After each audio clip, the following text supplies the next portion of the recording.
En ce moment même, vous pourriez être assis, vous demandant pourquoi vos passions se sont évanouies, pourquoi cette étincelle qui autrefois donnait vie à vos rêves est devenue une lueur moribonde. Vous n'êtes pas seul. Un nombre incalculable de personnes ressentent ce que vous ressentez, le désintérêt. Oui, le désintérêt. Ce phénomène impitoyable qui éteint lentement et méthodiquement l'ardeur et l'enthousiasme.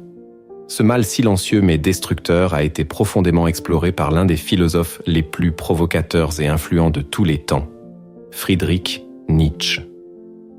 Ce discours a pour but d'éclairer la perspective de Nietzsche sur le désintérêt, nous permettant de comprendre notre propre perte de passion et, plus important encore, de nous apprendre comment raviver la flamme de l'intérêt et de la curiosité. Sur cette chaîne, nous ne nous arrêtons pas seulement à Nietzsche. Non, ici nous aimons plonger profondément dans différentes thématiques, explorer des questions existentielles et fondamentales, et les aborder à travers diverses philosophies spécifiques. C'est tout l'intérêt de cette chaîne, satisfaire votre curiosité, élargir vos horizons et, espérons-le, vous donner un nouvel élan. Si cette idée vous parle, si vous voulez continuer à explorer avec nous les méandres de la pensée et de la philosophie, alors je vous invite à vous abonner à la chaîne. Cliquez sur le bouton d'abonnement, activez la cloche des notifications pour ne rien manquer de nos futures explorations intellectuelles. Et bien sûr, n'hésitez pas à partager cette vidéo avec d'autres esprits curieux autour de vous. Friedrich Nietzsche, au travers de ses écrits, a présenté le désintérêt non pas comme un simple état d'apathie, mais comme une perte de passion qui découle de facteurs socioculturels tels que la décadence, la moralité contraignante et la résignation. Mais nous allons expliquer tout cela plus tard. Il a vu dans le désintérêt le reflet de l'échec de l'individu, a affirmé sa volonté de puissance, la force vitale qui, selon lui, anime chaque être humain. Nietzsche proclame dans « Ainsi parlait Zarathustra ». Celui qui ne sait pas trouver le chemin de son idéal vit d'une manière plus frivole et plus insolente que l'homme sans idéal. Cette citation illustre clairement l'idée de Nietzsche que le désintérêt est le symptôme d'une vie qui a perdu de vue son ambition et sa direction. Pour autant que cet aperçu puisse paraître sombre, il ne s'agit pas d'une sentence définitive. Car Nietzsche, le philosophe de la volonté de puissance, nous a aussi montré le chemin pour nous élever au-dessus du désintérêt et renouer avec notre passion perdue. Mais pour ce faire, nous devons d'abord comprendre et affronter les facteurs profonds qui ont conduit à notre état de désintérêt.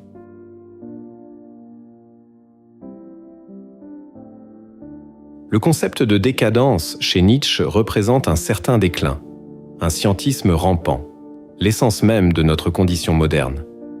Il ne s'agit pas tant d'un effondrement physique ou matériel que d'un déclin moral et spirituel. C'est une forme de perte de passion, où l'individu abandonne sa quête de progression et de développement au profit du confort et de la satisfaction instantanée. Ce processus peut être alimenté par la conformité sociale et une moralité conventionnelle qui ne laisse pas de place à l'expression individuelle ou à l'innovation. Pour Nietzsche, la conformité sociale représente une forme d'aliénation de l'individu, où la personne se soumet aux normes, aux valeurs et aux croyances de la société, au détriment de son individualité. Dans une société obnubilée par l'ordre et le contrôle, la passion peut être étouffée par le poids étouffant de l'expectative. Pour Nietzsche, ce conformisme est l'une des principales causes du désintérêt, menant à une vie de médiocrité et d'indifférence. Dans un tel contexte, l'individu peut se sentir dépassé et émotionnellement épuisé, perdant ainsi tout intérêt pour les activités ou les ambitions qu'il avait autrefois. La décadence, dans sa forme la plus destructrice, conduit à une déconnexion complète avec la réalité, où l'individu se contente de vivre au jour le jour, sans aspiration ni motivation.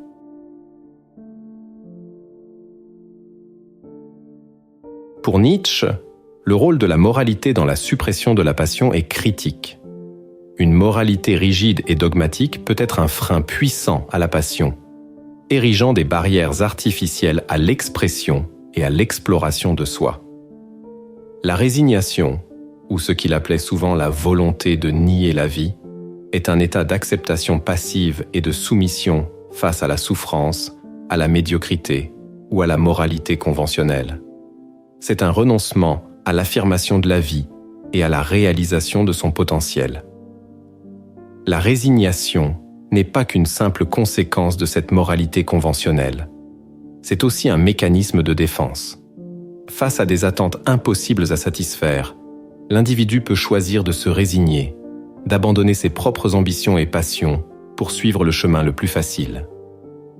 Prenez l'exemple d'un artiste qui voit sa créativité entravée par des normes sociétales strictes. Au lieu de pousser les limites et de prendre des risques artistiques, il peut choisir de se conformer, de produire des œuvres acceptables et par conséquent, de perdre son amour et sa passion pour l'art.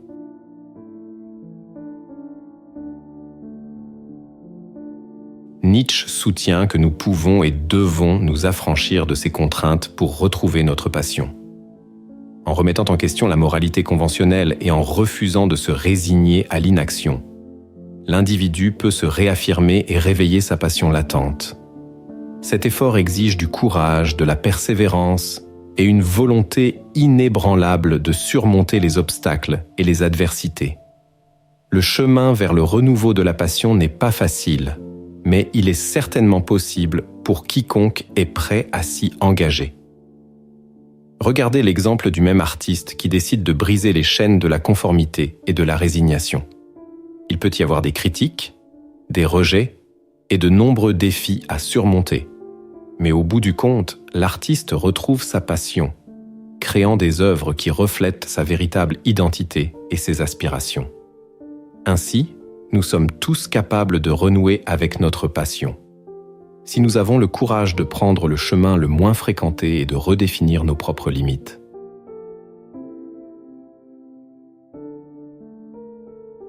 L'héritage de Nietzsche transcende le temps et l'espace. Ses idées continuent d'influencer la pensée moderne, apportant une compréhension nuancée et profonde de la nature humaine. Le psychologue Carl Jung, par exemple, a incorporé des aspects de la philosophie nietzschienne dans sa théorie de la psyché humaine. Jung a repris l'idée de Nietzsche selon laquelle le désir de conformité à la moralité conventionnelle peut étouffer la véritable passion et inhiber la croissance individuelle.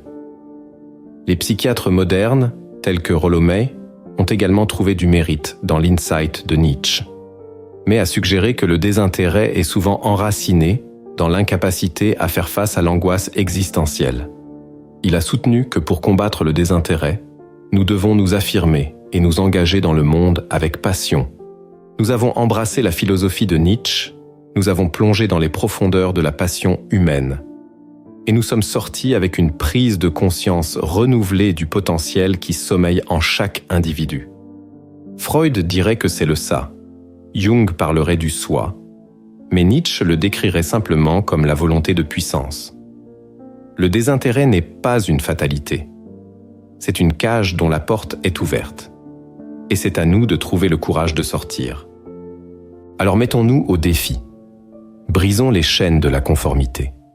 Affrontons l'angoisse existentielle et embrassons notre passion.